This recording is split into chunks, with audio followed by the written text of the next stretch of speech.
Allez, bonsoir à tous et bienvenue dans Monde des Arts.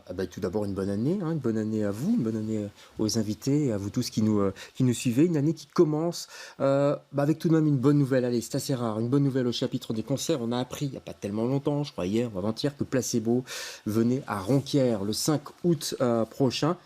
Mais à quel prix et en demandant quel cachet? Ça, c'est une question qu'on va peut-être soulever dans cette émission. Je ne sais pas si on aura la réponse. Parce que le temps annoncé est plutôt maussade pour les concerts. Et je ne parle pas du tout de la météo. On ne compte plus les tournées européennes annulées, les concerts reportés, puis des artistes indépendants ou moins connus qui peinent à remplir les salles. Et les causes, évidemment, sont multiples. L'inflation, on en parle tout le temps de l'inflation, mais aussi la hausse des coûts de l'énergie, les cachets qui s'envolent, je l'ai dit, surtout de la part d'ailleurs des artistes américains et anglais, on en parlera. L'après-Covid aussi, qui a vu de nombreux techniciens, des ingé-sons, des roadies quitter le métier de la scène. Et puis, enfin, un public plutôt frileux, qui achète des places devenues chères et qui les achètent de plus en plus tard et pour des artistes souvent déjà bien reconnus. On va parler de tout ça, on a du pain sur la planche avec nos invités. Bonsoir Lucie Rezoisi tout d'abord, bonsoir. Bonsoir. Ça va, j'ai bien dit votre nom? Oui. J'ai écrit en grand. Du projet Oberbaum, c'est ça? Vous êtes pianiste, chanteuse pour ce groupe? En deux mots, Oberbaum, c'est un pont à Berlin quand même, oui, voilà. J'ai vécu des années là-bas et voilà, c'est une petite référence. Nostalgie berlinoise alors. Tout à fait. Voilà. D'accord. Et vous êtes chanteuse aussi du groupe Fabiola. En face de vous, Didier Gosset. Bonsoir Didier. Bonsoir. On s'est déjà vu ici même, dans d'autres circonstances. Sous le masque, vous vous rappelez? C'est bien cela. Ça fait bien d'être sans masque quand même. Tout à fait. On s'habitue à ça finalement. On est content. Oui, ça se passe bien. On va essayer de ne pas revenir à ça. Vous êtes programmateur, vous, au Vecteur à Charleroi et porte-parole de la fédération. Je ne savais pas qu'il y avait une fédération des festivals francophones. Écoutez, c'était avec cette casquette-là que j'étais venu la première fois. Ouais. Mais oui, c'est une fédération qui existe depuis 2 ans et demi maintenant et qui a quelque part été amenée à voir le jour à cause du Covid. Ouais. Donc vous êtes bien placé pour parler des sujets qui vont nous importer ce soir. Boris Engels. Bonsoir Boris. Bonsoir. Manager, entre autres de Konoba. D'autres encore? C'est ça, tout à fait. Donc Konoba, Corallien. Et alors j'ai écrit un livre qui s'appelle Mon manager de poche, qui aide principalement les jeunes projets en développement ici en Fédération Wallonie-Bruxelles. Ça marche le livre? Ouais, ça marche bien, c'est cool. Ouais. Allez, tant mieux, ça c'est cool. Et en face de vous, Pamela Malempré. Bonsoir Pamela. Bonsoir. Je vous ai souvent au téléphone, Pamela, pour les artistes que vous bookez, plutôt dans le jazz. Oui. Et là maintenant, vous êtes, j'allais dire sur scène, vous êtes aux avant-postes. Vous êtes bookeuse, manager plutôt, vous, dans le jazz alors? Oui, aussi avec des artistes de la FWB en fait, principalement. Fédération en fait, uniquement. Wallonie-Bruxelles. Et Flandre dans l'agence, mais moi je m'occupe plutôt des artistes FWB. D'accord. On va écouter un petit morceau quand même, Lucie, non? De Oberbaum, ça vous dit? Plaisir. Oui, ça aurait été bizarre qu'ils disent non tout de même. Allez, The Absence of Misery, je prononce bien, de Oberbaum. Vous serez au Bota, puisqu'on parle de concert ce soir, vous serez au Bota le 13 février prochain. Le 12, ouais. J'ai un souci avec les chiffres, moi. J'ai noté 12. Le 12 février avec Aurélien Auchin, d'accord, à la basse, et puis Antoine Pasqualini à la batterie. Écoutez, ça va nous faire du bien.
Voilà, c'est beau ça. Un peu d'absence de misère, parce qu'on va parler un peu de misère quand même.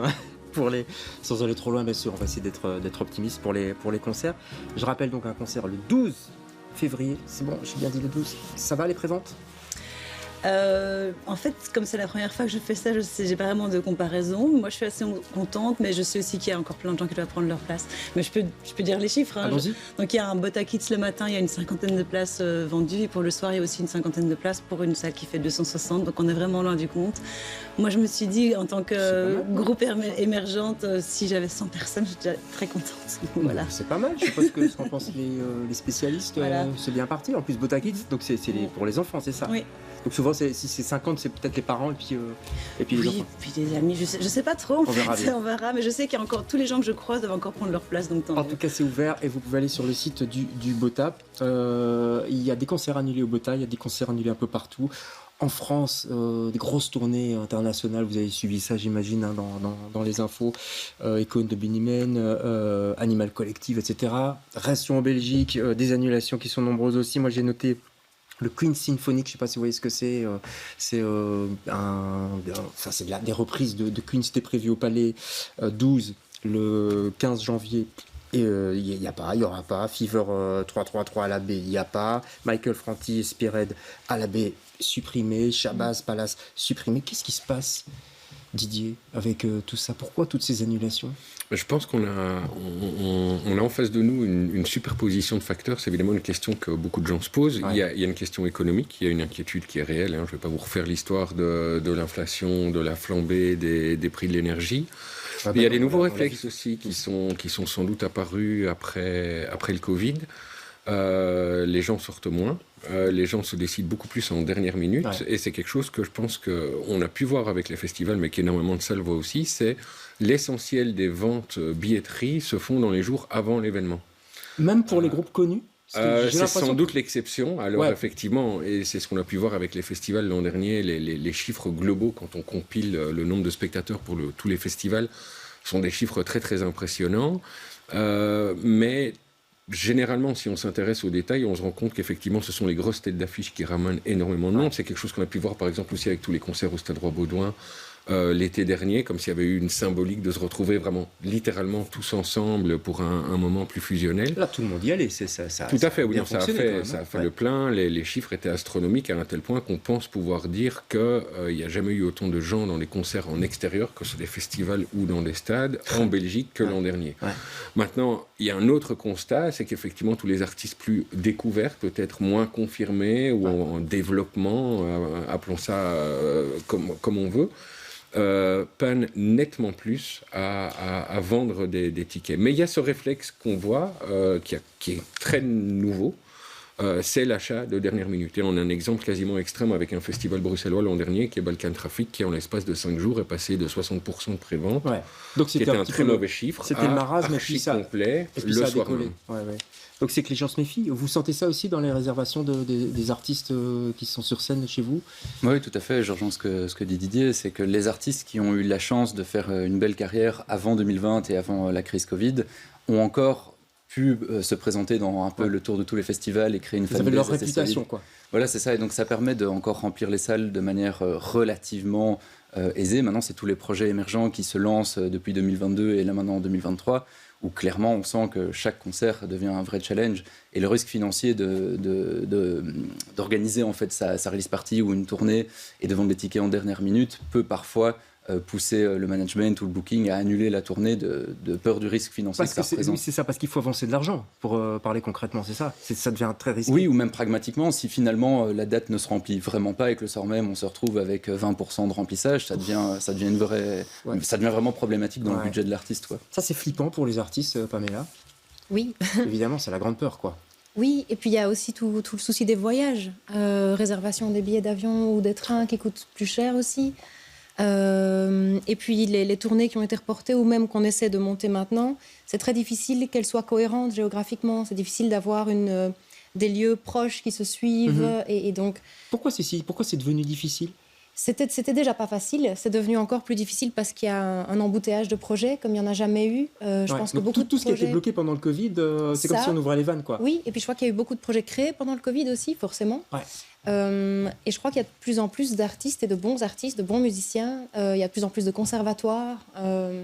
Et je disais, il y a de plus en plus d'artistes aussi qui, même avant de rentrer au conservatoire, parce que moi je parle du jazz, je parle de ce que je connais, mais sont déjà capables en fait de sortir un album, d'aller en studio, etc. Donc Ça, donc là, il y a vraiment un changement. On apprend. Quand on est un artiste émergent, ça vous va si je dis que vous êtes artiste émergent, même si vous êtes chanteuse depuis quand même longtemps. Mais, il faut se battre soi-même, il faut presque tout faire, quoi, les flyers, etc. Enfin, c'est des clips avec des copains.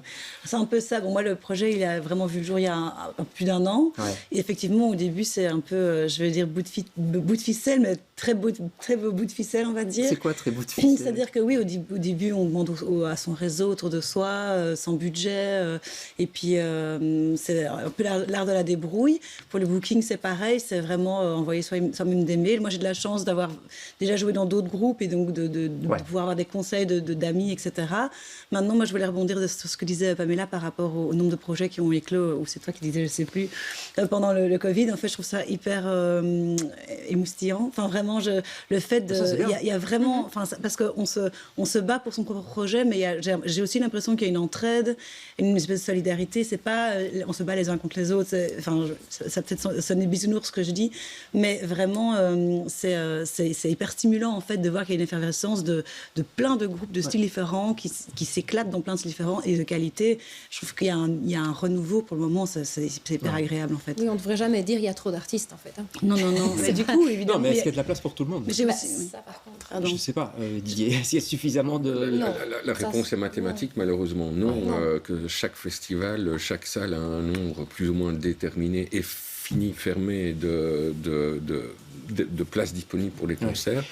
Il ne faut pas espérer non plus que toutes les salles puissent organiser des concerts du lundi au dimanche sans interruption, parce que même chose, le réservoir de spectateurs, il est par définition limité. Donc oui, malheureusement, il n'y a pas de la place pour tout le monde. Alors, on parlait de la dernière minute pour les artistes émergents, etc. Ce que je ne comprends pas, c'est que parfois, on peut réserver des billets quasi 1 an à l'avance pour des artistes ultra confirmés. Pourquoi on peut réserver si tôt? Est-ce que c'est pas justement se couper un peu l'herbe sous le pied? C'est les salles qui font ça pour se rassurer? Je sais pas, il y a des concerts qui sont prévus à Forêt Nationale pour décembre prochain, on peut déjà réserver, quoi. C'est dû à quoi, ça? Alors, c'est dû d'une part au fait que ces tournées sont très souvent bookées très largement à l'avance. On n'est pas obligé d'ouvrir la billetterie. Il y a aussi des questions d'engagement financier, tout simplement. Dans certains cas, à la signature de contrat, il y a déjà une partie du cachet qui doit être vendue. Il y a aussi effectivement l'idée de pouvoir promouvoir certains concerts sur une très très longue période. Et c'est par exemple le principe qui est appliqué par l'essentiel des festivals. On annonce d'abord les plus grosses têtes d'affiche, ou tout au moins une partie d'entre elles, pour quelque part lancer la campagne de promotion. Et c'est quelque chose qu'on a déjà vu ici avec les Ardentes, avec Ronquière, avec Dour, avec la CEMO. Donc ça, ils sont tous arrivés déjà avec expliquer des très, aux gens, très ils distillent comme ça des grands noms. On a entendu effectivement Kendrick Lamar aux Ardentes, je l'ai dit tout à l'heure, Placebo à Ronquière, juste après Indochine. Enfin, c'est de la com, ça, quand même, non? Je sais pas, qu'est-ce que vous en pensez, Boris? Oui, je suis peut-être pas le mieux placé pour répondre, mais je pense que c'est aussi pour continuer à avoir des nouveautés en fait régulières. Ils annoncent toujours un gros nom. Et pourquoi on parle d'eux? Voilà, c'est ça, c'est plutôt que d'annoncer toute la fiche d'un coup, on va distiller petit à petit les artistes. Et puis il y a aussi un côté négociation où tous les groupes ne sont pas bookés 1 an à l'avance, ça se fait aussi un peu au fur et à mesure. Et c'est encore plus vrai de nouveau pour le bas de l'affiche en fait. Tout ce qui est artiste belge et artiste indépendant va se booker en général vraiment en last minute dans les festivals. Et pourquoi eux, ils arrivent en dernier? Ça, je me demande aussi, toujours au niveau de booker. C'est pas eux qui vont vendre les tickets. Je pense que le vrai challenge des gros événements, c'est de booker les grosses têtes d'affiche qui vont remplir l'affiche. Et puis après, on voit un peu ce qu'on peut faire pour la scène locale. Et puis il y a une question de proximité, tout simplement. C'est un peu cliché de le dire, mais voilà, si je veux organiser un concert demain et inviter un ou une artiste de Bruxelles ou d'Anvers ou de Gand, c'est tout à fait faisable. C'est évidemment impossible à envisager avec des Britanniques, des Américains ou des Sud-Africains, par exemple. Surtout qu'ils font, j'imagine, des tournées européennes, et ça doit exister aussi dans le jazz, puisque c'est international, où les villes, les villes se les arrachent un peu, et puis eux, ils choisissent, je sais pas trop comment on choisit Dans le jazz, par exemple, est-ce que Bruxelles, a une bonne réputation En jazz internationale? Oui. Et de plus en plus, en fait. À Bruxelles, il y a beaucoup de clubs de jazz très, très chouettes, dont le Sounds, qui a réouvert dernièrement, qui a maintenant une trentaine d'années d'existence. Mais on parle du Sounds à New York, par exemple? Alors, je ne sais pas si on... Alors, les clubs, oui, quelque part, il y a un réseau vraiment de clubs, même si c'est des salles qui contiennent entre 50 personnes et 250, 300, quelque chose comme ça. Ouais. Mais oui, c'est un vrai réseau pour le jazz, en tout cas. Et même les plus grands noms du jazz, Aaron Parks, Brad Meldo, je ne sais pas, peut-être que lui, c'est un peu trop gros et qui remplit trop bien des très, très grosses salles. Mais je veux dire, il y a des gens mais Aaron Parks, oui, ce qui est déjà très impressionnant. D'accord. Et c'est des gens qui passent par les clubs. Alors, parfois, ils font plusieurs soirées d'affilée. Donc, c'est une autre logique. Mais parce que le jazz acoustique, en tout cas, c'est une musique qui s'écoute très bien en club devant une petite audience. Donc Je voudrais qu'on revienne 2 secondes sur les places qu'on peut acheter toi à l'avance. Moi, ce qui me chiffonne aussi, c'est que, je sais pas, une famille, par exemple, décide d'aller, une famille avec des grands ados, décide d'acheter des places pour un concert prévu en novembre prochain, puis un autre concert peut-être en décembre prochain, puisque c'est un peu les fêtes. Ben voilà, ils ont un peu leur budget concert qui est fini, donc ça donne peu de chance aux artistes émergents. Vous voyez ce que je veux dire? On n'a pas de l'argent comme ça à donner non plus tout le temps. Effectivement, oui, je pense qu'on a certains profils à l'heure actuelle de gens qui fréquentent des festivals ou des plus gros concerts, pour qui aller à tel festival ou tel concert, c'est un choix. On entend souvent d'ailleurs des jeunes, c'est des discussions qu'on a eu pas mal, notamment autour des Ardentes à Liège, qui ont quand même un public très très jeune, et que l'idée, ok, mon budget les Ardentes, c'est mon budget vacances. Et c'est mon choix d'aller 4 jours aux Ardentes, c'est un choix comme un autre, mais effectivement, ça pose des questions. Et c'est des questions qu'on voit même plus loin et qui, quelque part, peuvent aussi affecter l'aspect artiste émergent, artiste découvert. Je pense qu'il y a énormément de salles qui se sont posées la question des prix planchers ou de la gratuité, même pour certains concerts découverts. Mais voilà, on est aussi dans un contexte de crise économique et on se rend compte que même ça ne suffira pas à convaincre certains visiteurs, tout simplement parce que voilà, aller à un concert gratuit, c'est aussi se dire... Mais je vais boire quelque chose, je vais manger quelque chose, donc ça a un impact économique. C'est jamais gratuit. Il y a une étude en France qui a été très très intéressante, qui a aussi souligné l'impact là-dessus du télétravail dans les habitudes. Le fait que les gens qui télétravaillent le vendredi, en fait, ne sortent plus le vendredi soir en se disant je suis déjà dans mon salon à 17h, et ben c'est super, je vais y rester c'est fou, toute la soirée. Le Covid a changé un peu les habitudes. Je parlais tout à l'heure de la problématique des roadies, comme on dit. Donc les roadies, c'est ceux qui montent les scènes, etc. Les ingé-sons, il y en a pas mal qui ont quitté le métier. Moi, j'avais fait une émission là-dessus, qui ont quitté le métier pendant le Covid parce qu'il n'y a plus de boulot, il fallait faire autre chose. Ça pose un problème dans les tournées. Je ne sais pas qui veut répondre, Boris. Oui. Vous le sentez, ça? Alors moi, en tant que manager, un peu moins. Évidemment, c'est plus du côté des promoteurs, des gérants de salles, des organisateurs de festivals. Maintenant, de manière plus large, au-delà des roadies, il y a beaucoup de gens, même dans l'audiovisuel, qui ont arrêté. Je sais que j'avais beaucoup de contacts, des caméramans qui étaient prêts à faire des clips pour pas trop cher, en restant bien payés, mais je veux dire, voilà, pas des clips complètement surdimensionnés, qui ont tout simplement arrêté parce qu'ils s'en sortaient pas. Donc oui, il y a clairement des réflexions à avoir, c'est sûr.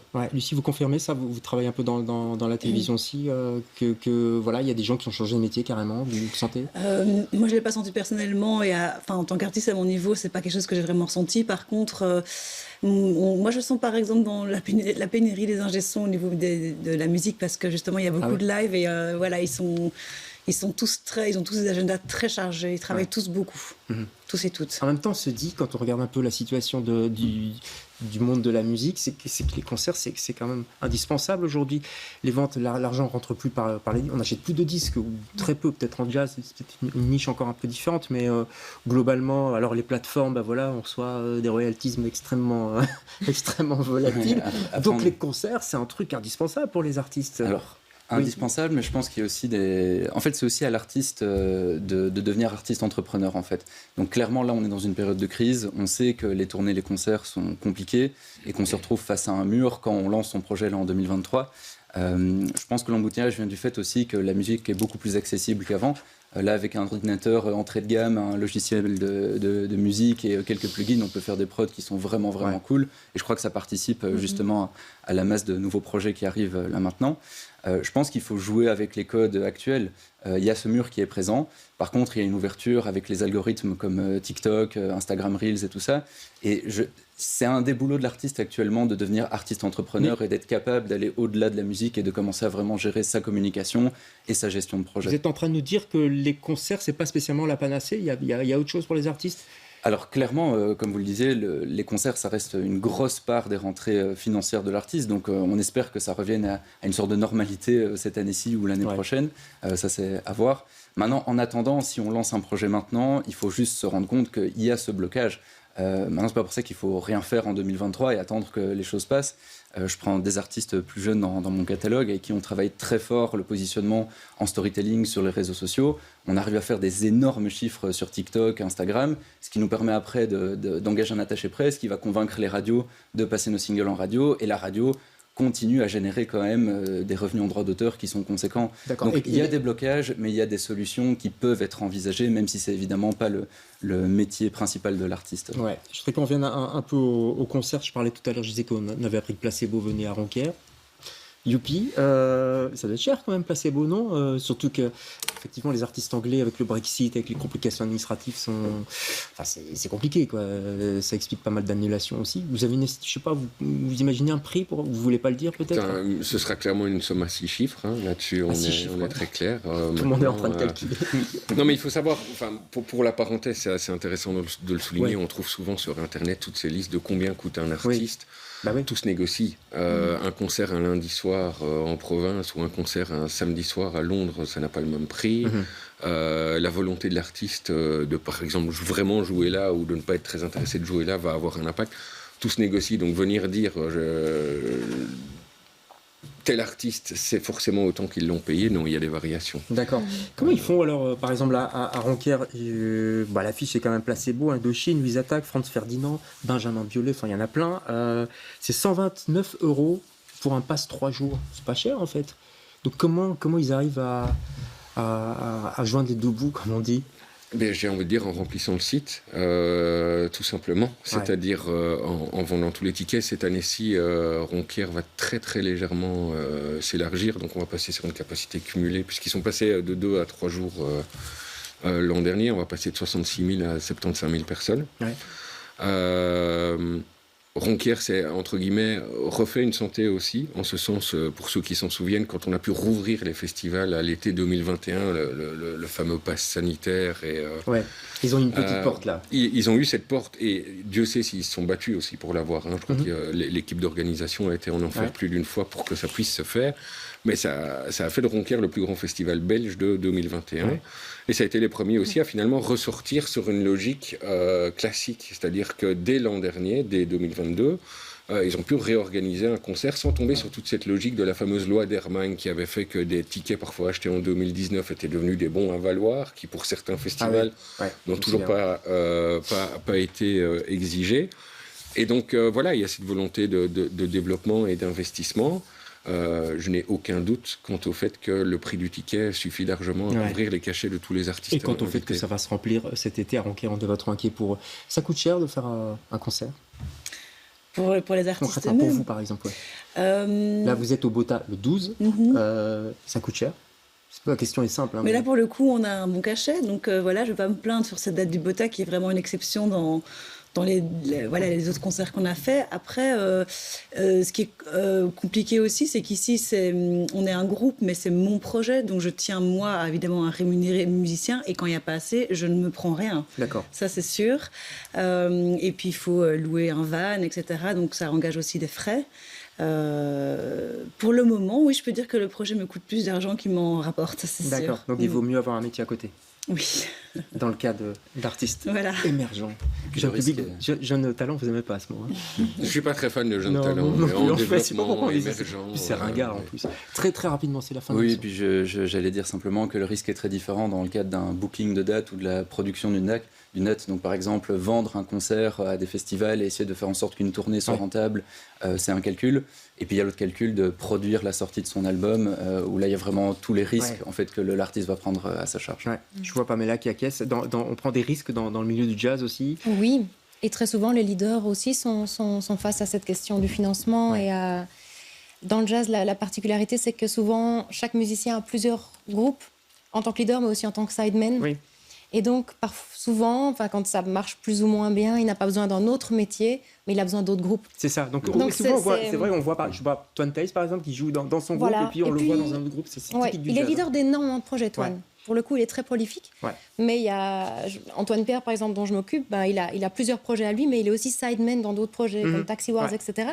Et c'est grâce, surtout à ces projets-là, finalement, que l'argent rentre. Allez. C'est valable en pop et en rock aussi. Hein. Mais oui. Oui. C'est pour ça qu'on est en développement longtemps. Je crois qu'il y a aussi un... on ne sait pas quand ça s'arrête. Tous, j'ai l'impression. Allez, on va croiser les doigts pour cette année. Pas pour la météo, parce que ça, finalement, c'est encore moins grave. Parce que s'il y a des concerts, s'il y a des festivals du monde qui pleuve ou pas, finalement, ça marche. On croise les doigts pour le concert. C'est le 12 février. Allez sur le site du Bota. C'est vraiment top. Moi, j'y serai en tout cas. C'est Konobo. Vous avez deux, trois... La grosse actu du moment, c'est que justement, pour aider un peu les jeunes projets, j'organise un festival, le Rock System Festival, le samedi 13 mai à la Ferme du Biérot. Ferme du Biérot, ouais. Ouais, ça, pour l'instant, c'est une précommande de tickets. Donc, je veux m'assurer qu'il y a un minimum de festivaliers pour être sûr de ne pas me prendre une tôle intergalactique. D'accord. Il y a un site si on veut aller vite sur donc, Internet. pour l'instant, c'est Kiss Kiss Bang Bang, Rock System Festival. Rock System Festival. Pamela, on suivra tous vos artistes. Akamoun vient bientôt. Akamoun sort un album ici et puis ils ont une tournée ici avec le BGO justement. D'accord. Donc, ça, et un c'est concert au Vecteur bientôt à Charleroi? Écoutez, il se fait que demain, on a un concert extramuros avec nos collègues et amis du Rockrill, donc Psychonaut et Eastpain, donc une soirée metal sludge. D'accord. On sera loin du jazz. Il y a encore de la place? Il doit encore rester de la place. Allez. On va aller voir tout ça. Merci en tout cas à tous les cas d'avoir participé à cette émission. Et je l'ai dit, on croise les doigts pour vos concerts, pour vos sorties de disques et pour les festivals cet été, puisqu'ils sont là, ils auront lieu de toute façon, donc tant mieux. Nous on se retrouve la semaine prochaine, jeudi prochain, pour un autre Monde des Arts. Bonsoir.